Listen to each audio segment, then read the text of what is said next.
Bravo.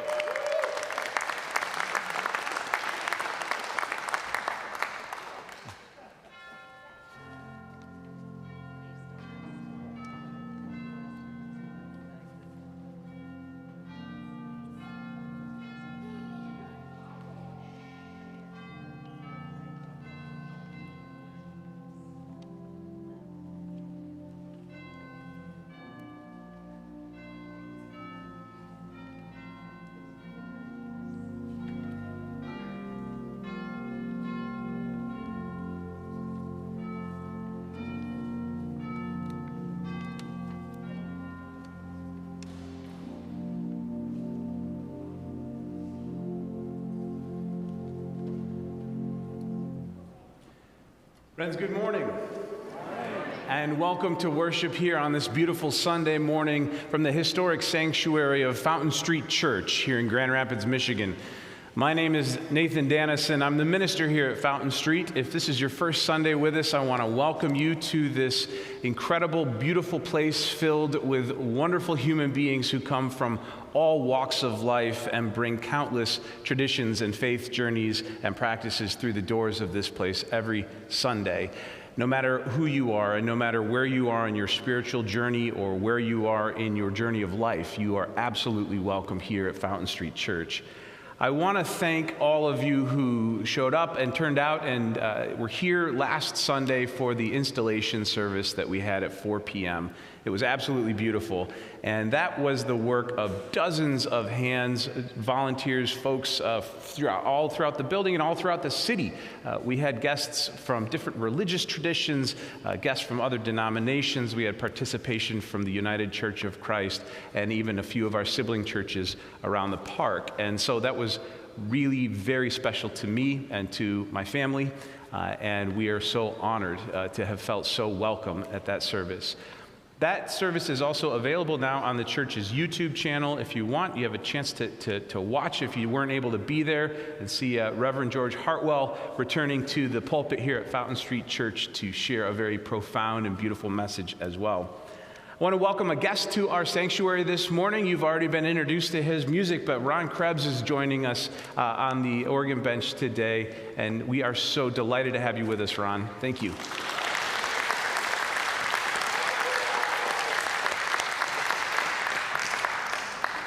I want to thank and celebrate another group of folks and another individual in particular who does a tremendous amount of work around here, but often when they do the kind of work that when they do it well, it doesn't go noticed. But the property committee and specifically Bruce Ling have been on a quest to get our chandeliers back to full light once again. I don't know if you noticed over the last 6 months or so, we've been down to about 60% of those bulbs were burned out. And Bruce and his team came and somebody was rappelling down on a line, and I wish I was joking, to change those light bulbs.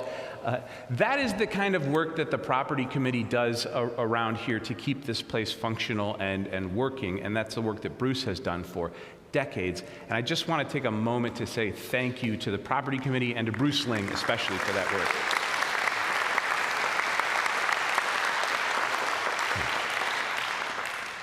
Our pulpit art this morning on the antependium is a work of art by Fountain Streeter Carl Green, who was a tremendous local artist, painter, designer, and a Fountain Streeter. I'm going to tell you more about him in the coming weeks because I've become kind of obsessed with him lately. But I encourage you to take some time and spend some time with this artwork today. Thank you to the art committee and to the liturgical arts team for helping bring the visual arts into the sanctuary and incorporate them into our worship service. There are tons of opportunities to volunteer at the church this summer. Read the chimes, also check the bulletin. We're always looking for folks who are willing to come and serve as the face of the church and show hospitality, work as greeters at the desk or at the office. Consider spending an afternoon here at this beautiful church and saying hello to the thousands of people who come through the doors of this church. 7 days a week, there are things happening here on campus in this very active church. This is a church that seeks to foster peace in our lives, in our community here in Grand Rapids, and around the world. Peace is a core discipline and a mission of Fountain Street Church.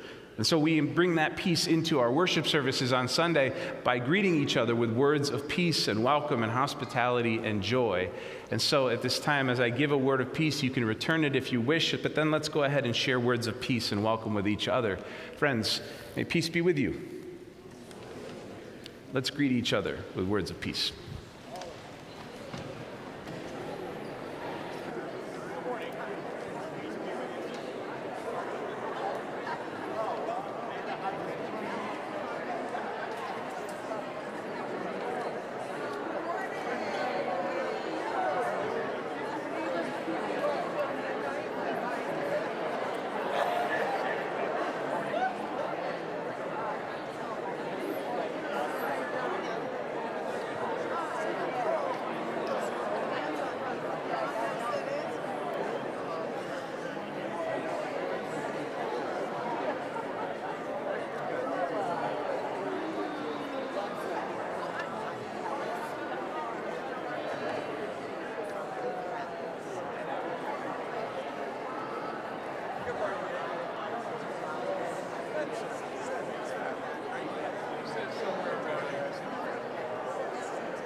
Good morning. Our first reading today is from the book of Isaiah, chapter 58, titled The Righteous Fast. The Lord commanded the prophet Isaiah, "Shout out, do not hold back. Lift up your voice like a trumpet, announce to the people their rebellion." Day after day, seeking me, delight to know my ways, as if it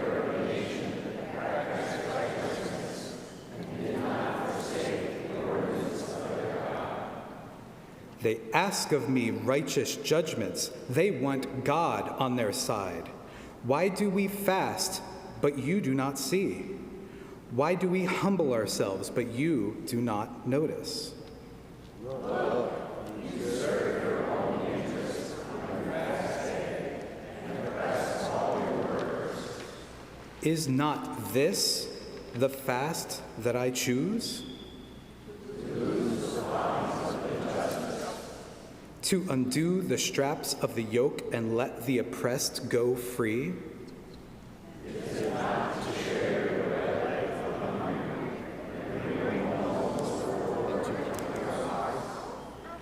When you see the naked, to cover them, to stop hiding yourself from your own kin?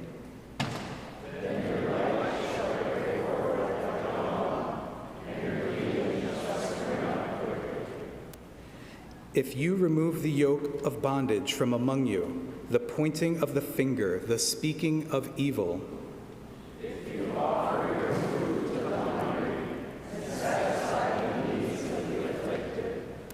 then your light shall rise in the darkness, and your gloom be like the noonday. At this time, I want to invite the children of the church to come forward and join me up here for a blessing before character school. If you're a child of the church, you can come forward and have a seat up here on the steps. Good morning. Or if you just feel like going to character school today, you can come forward and be part of this moment of blessing.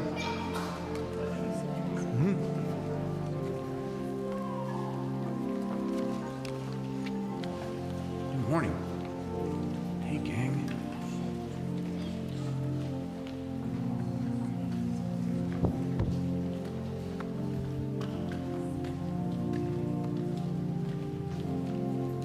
Good morning.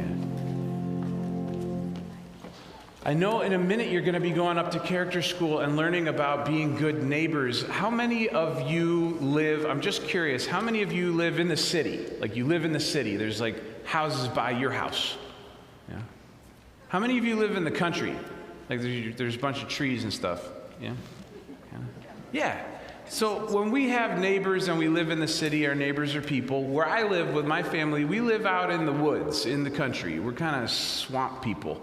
And it's very wet and wooded, and most of our neighbors are animals, right? Most of our neighbors are like birds and deer and turkeys and stuff. I love deer too. They're all over the place. It's a good time to love deer. Yeah. Yeah, we saw a fox. So one of the things that we did this year was, you know what we didn't do? We just had a big party, but we didn't light off fireworks. We didn't shoot fireworks up into the air. Did any of you go see fireworks? Did anybody go see them? Yeah, there was a lot this year. Well, we didn't do that. We didn't shoot off fireworks because we found out that the fireworks are bad for the birds. I didn't know that, but they are. It's bad news. It makes the birds all confused and kind of freaks them out or wakes them up or something. I don't know, but it's no good. And since we have so many special birds that live around us, we decided that we could be good neighbors by not shooting off fireworks this year. We had a little bonfire instead. But that's an interesting thing to think about, how we have to be good neighbors. There's a word for this, and the word is hospitality. Do you know that word, hospitality? It's kind of a big word. What do you think? What does it mean? What does hospitality mean? What do you think? Yes, that's good, okay. Yeah, what is hospitality?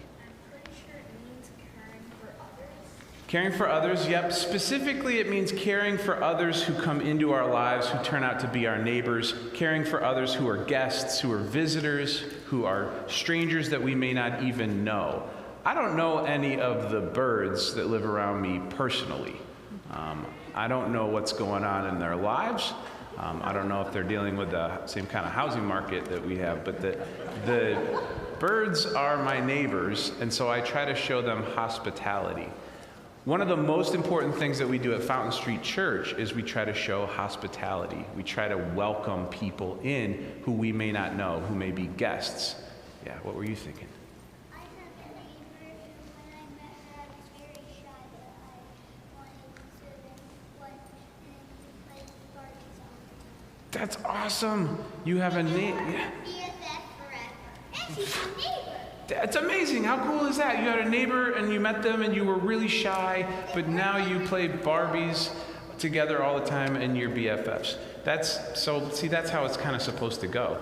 That's why we show hospitality. And who knows, someday I may be friends with the birds where I live. And they'll bring me trinkets and it'll be great. Yeah, what were you thinking, Ron? One day I had a new neighbor, and then she became my babysitter. You had a new neighbor and she became your babysitter. This is why hospitality is so important to us, because most of our neighbors, most of the people we just need to show hospitality to, they end up becoming very important to us. So for our blessing this morning, before we go off to character school, it's very simple. It's just that we're going to find ways to be good neighbors. Okay, so go ahead and raise a hand, and you can repeat after me if you want. This week, we will find ways to be good neighbors. Okay, you can follow the banner to character school and go on your adventures.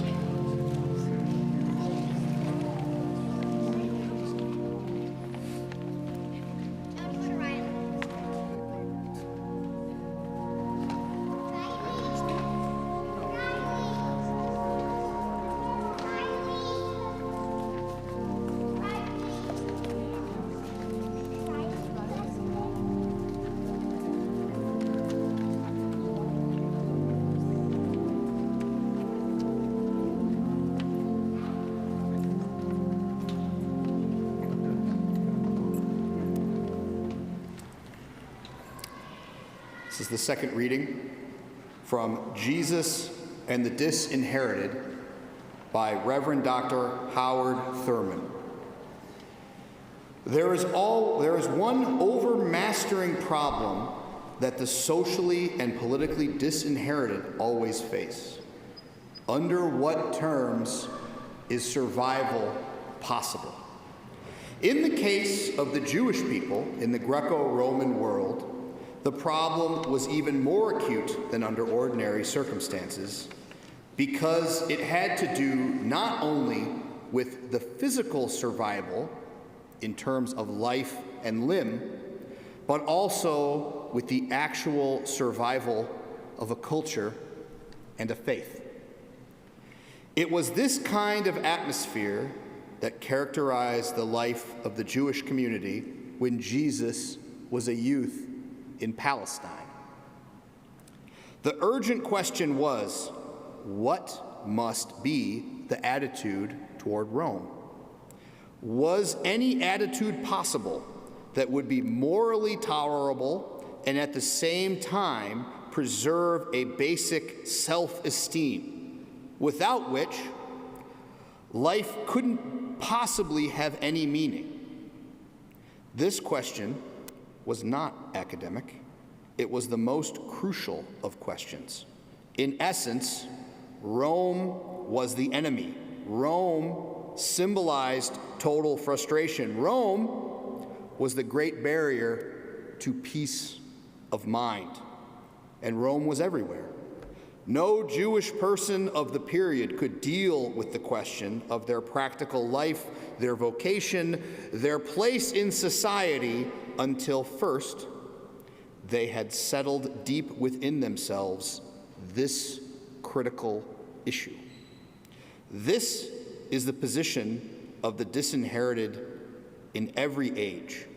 What must be the attitude towards the rulers, the controllers of political, social, and economic life?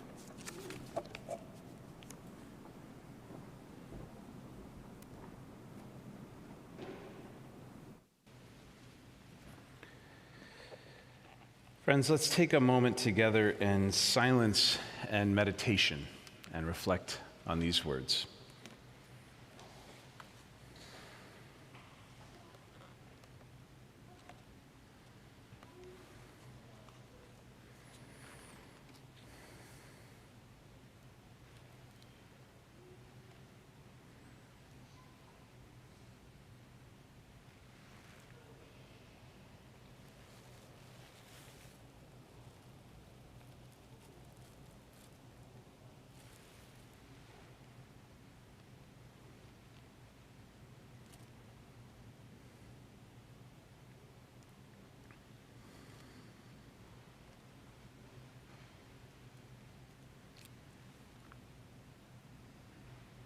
May the words of my lips and the meditations of all of our hearts and minds be pleasing and acceptable unto thee.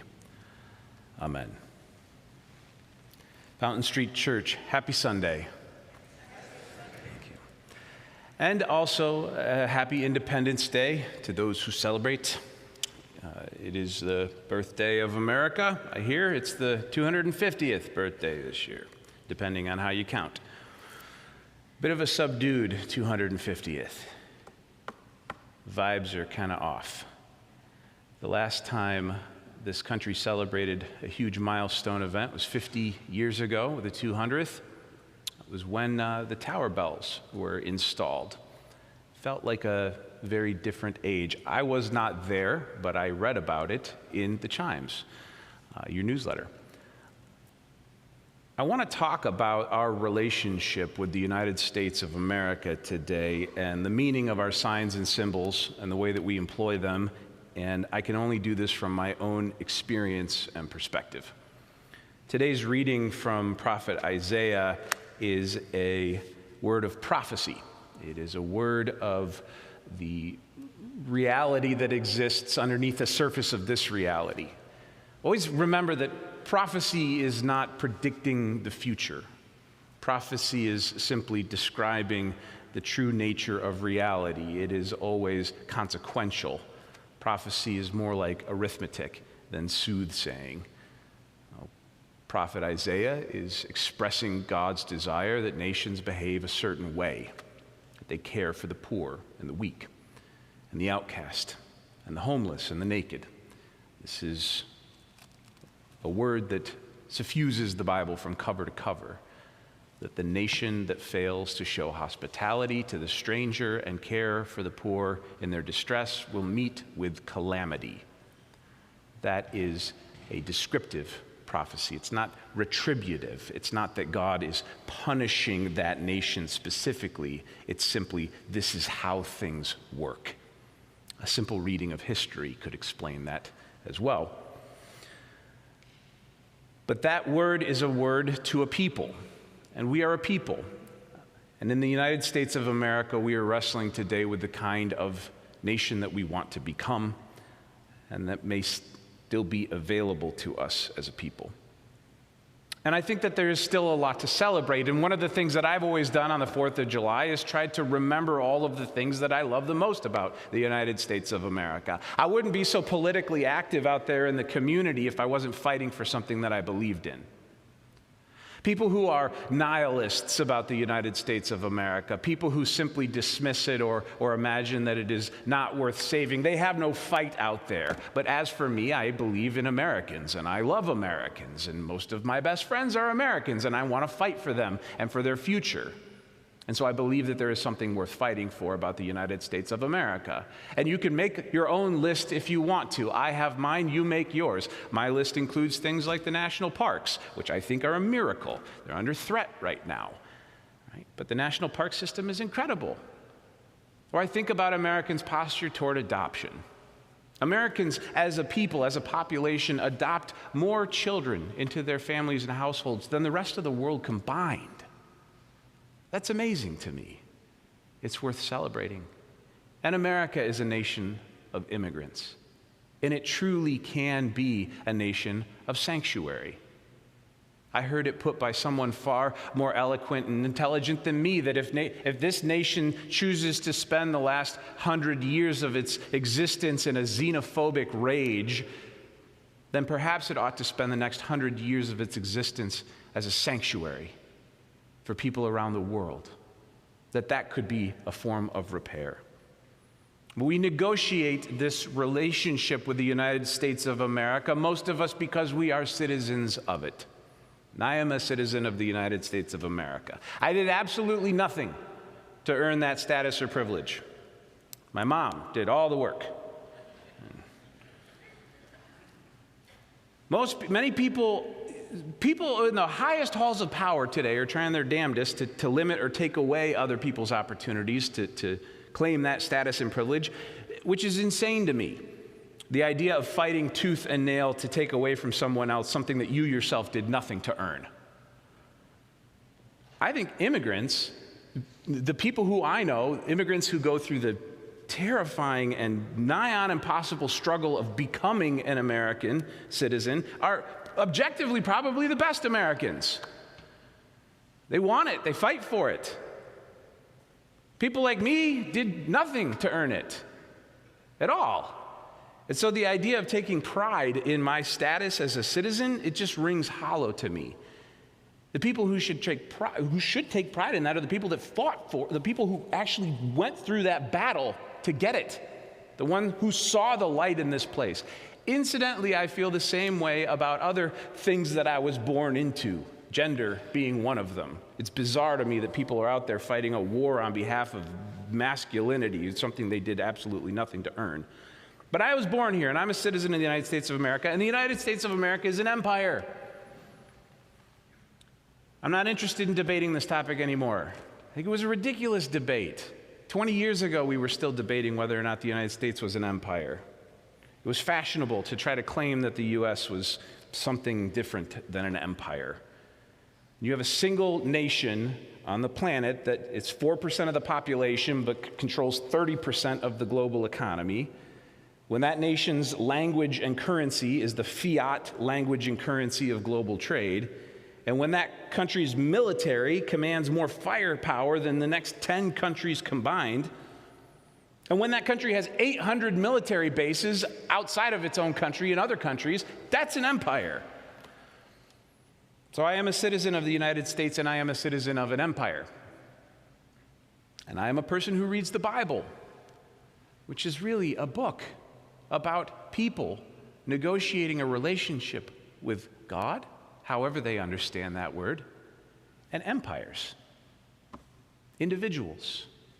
And this power that comes to the lips of prophet Isaiah, beseeching the people to do that which is good for the good of their own people, and empires, Assyrian, Babylonian, Persian, Hellenistic, the Greek Empire, and then, of course, the Roman Empire. I read the Gospels and the story of Jesus and the Jesus movement, which is a story, the Jesus movement, the New Testament, which is a story of working class people living under the military occupation of the largest empire in the world at that time, the great empire of Rome. So when I read the Bible, I read it through the eyes of the citizen of one of these empires.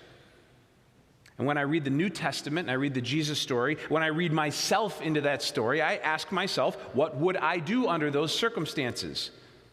What would my role be in the New Testament if I was born in the year 5 or whatever? The very straightforward and simple question for me, what would a citizen of Rome do when confronted with the Jesus movement? What are the obligations of a Roman citizen? What of the citizens of empire? The New Testament has some pretty good examples, the big and obvious one being Paul. Paul was a Roman citizen, and he did nothing to earn his status as a Roman citizen. He was born with it. What did Paul do with his Roman citizenship? He did a lot. He used it. He deployed it. He flexed it when necessary. He did it as an ally to his friends in Jerusalem and the Jesus movement who were not Roman citizens. He did not hesitate to use that privilege of his citizenship as a strategy to help those, to serve those who were not citizens. This is a fantastic story in Acts chapter 25. It's leading up to the story of Paul and Felix and all of that. When Paul gets in trouble in the temple for doing Paul stuff, and they haul him off to jail, and they lock him up, and he's about to be lashed, and he simply turns to the Roman cop who's about to beat the snot out of him and says, are you allowed to do that to a Roman citizen? And then, man, everything changes in a hurry. They pump the brakes, and he gets to have a trial, and a whole thing happens. So Paul's not the only Roman citizen in the New Testament, though. The Herodians, Herod, was a Roman citizen. What did the Herodian kings do with their Roman citizenship? It's not hard for me to imagine myself as a Roman citizen because I know what it's like to be an American citizen. The thing that's hard is to figure out where the Jesus movement is today among the non-Roman citizens, right? I see them in the margins and in the places where most citizens like me don't go. I see them in the faceless masses in detention facilities, burdened under the shadow of an empire that is just as powerful and terrifying and brutal as the empire of Rome. So the story of the Jesus movement, the story of the New Testament, is extremely relevant to this political moment. But I also see the empire, I also see America today co-opting the beautiful and holy and sacred things of the world in service to the empire. It was only a couple centuries after Paul, that Roman citizen, that another Roman becomes central to the identity of the Jesus movement, that being Emperor Constantine. Rome itself, then, the empire, the same empire that sought to grind out the Jesus movement in its infancy, then co-opts Christianity just a couple of centuries later. And Christianity becomes the religion on the face of the empire. Because empires steal. Empires take, they accumulate, they seize resources for their own enrichment. And this isn't limited to land and resources and money. It includes cultures, symbols, and religions. Empires appropriate entire systems of thinking, entire religions, entire cultures, and then rebrand them and use them for their own devices. We saw this happen in the 1950s in the United States of America. We put God on the dollar bill, and in one nation under God was added to the pledge, and we all know this. It was this seizing, grasping for religious language to sanctify the work of empire. Empire is itself a religious accumulation, rather. It's a religion of taking, of accumulating, rather than a religion of creating and producing. Today, in the United States of America, this Sunday, while I'm preaching this sermon, there are liberal mainline churches across this country that are tearing themselves to shreds very quietly over a very simple and what ought to be a very simple and straightforward question. And it's not a question that we've had to deal with since I came here. In fact, I don't know when you dealt with this question, but the question that these good mainline progressive churches are dealing with is on the disposition of a symbol in their sanctuary during their worship services. When we have a worship service and we put some symbols up here, they're important. They're intended to point us. They're intended to direct our attention towards something, ideally something sacred. And the symbol that these churches are wrestling with today in their sanctuaries is the American flag. Ought these churches have an American flag in their sanctuary? It's a very, very important question. It is so important, and I have wrestled with this question in other churches and come to different conclusions based on our discernment together as a congregation. But the flag that never gets questioned is the Christian flag, the white flag with the red cross on the blue field. I know you've all seen this flag. Usually they've got that on one side and the American flag on the other. And that Christian flag was a condescension to the American flag, because that Christian flag does not go back to the Crusades or anything like that. It goes back to 1942. It was added. If a congregation places an American flag in its chancel, what is it saying? What is it sanctifying? What is it choosing to make holy? Empires have their own religions. We call these civil religions. They are just as powerful as spiritual religions. People die for them. People die in the hundreds of thousands, and empires deploy them to command worship. I was raised by a man who respected the flag. He was a military officer. He served very bravely his entire career in the United States Army. And I was a Boy Scout, and I was the Boy Scout that carried the flag in the parade. Even though I was the littlest. I don't know why they do that. They always take the littlest Boy Scout and they make him it's like he's just sitting there sweating. And don't let the flag touch the ground. Okay. But what? Like, why? Well, because you don't do that. It's a U.S. flag code. Don't let the flag touch the ground. Is it written in the book of Deuteronomy? It's like that.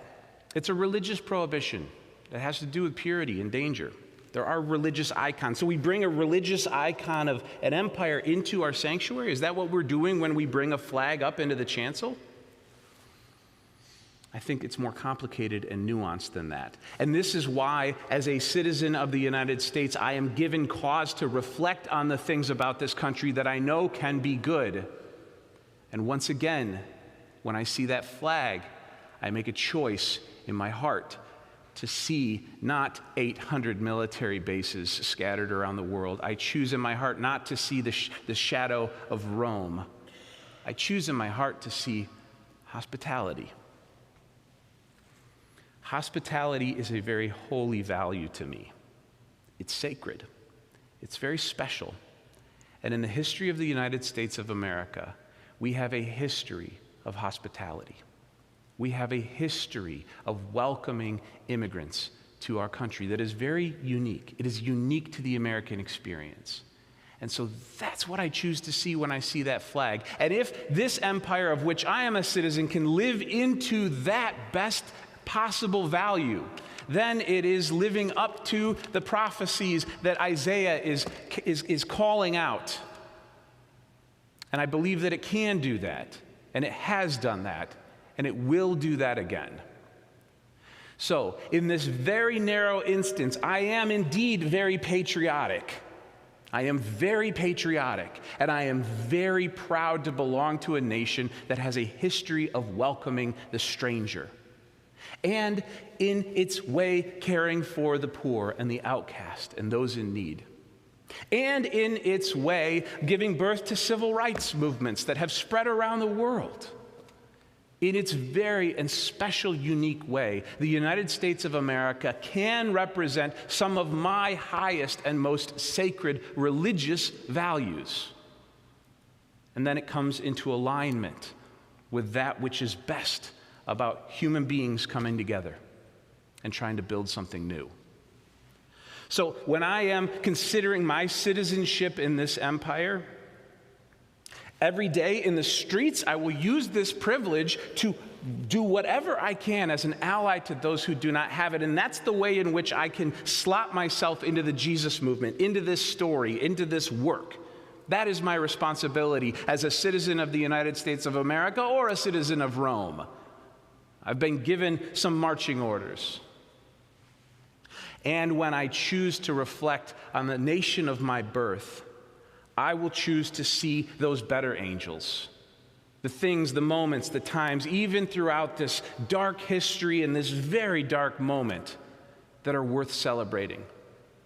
And so to me, for as long as I live, the United States of America will be a country of hospitality, even if I am the only person who seems to be able to see it anymore.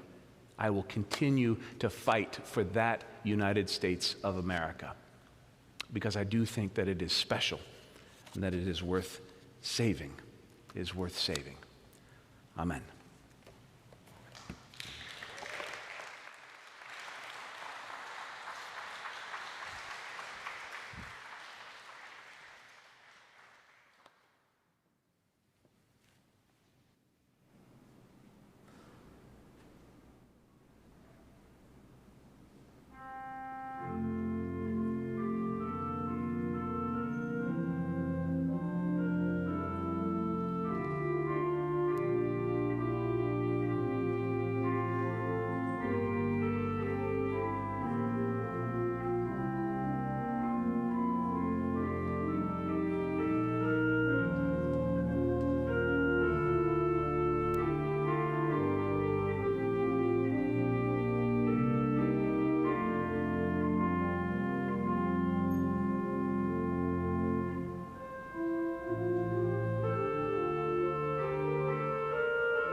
In this season of growth, renewal, and rejuvenation here at Fountain Street Church and here in the downtown area, we are rebuilding. And we are also building new systems, new projects, new groups. All of this is supported by your giving. Your giving sustains the hospitality that we do here at Fountain Street Church every single day of the week. And so at this time, I want to invite the ushers to come forward to receive any gifts or offerings that you've brought to support and sustain the mission of Fountain Street. And thank you.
We sow these gifts into the earth that something new may spring forth, something beautiful for those who come after.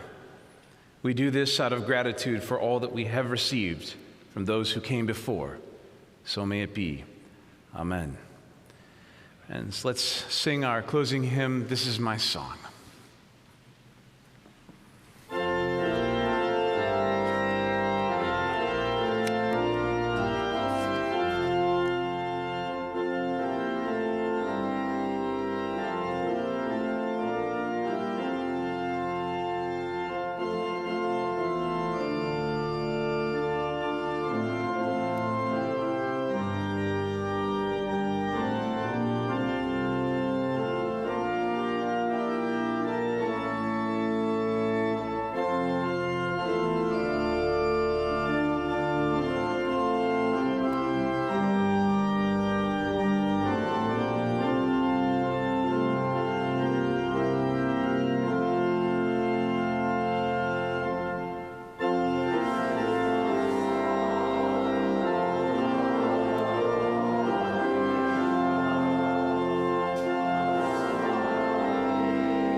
Beloved, as we go forth from this space out there into the world that so desperately needs our hope, our peace, our gifts, and our light, let us go forth courageously, knowing that we have that which we need for the journey ahead.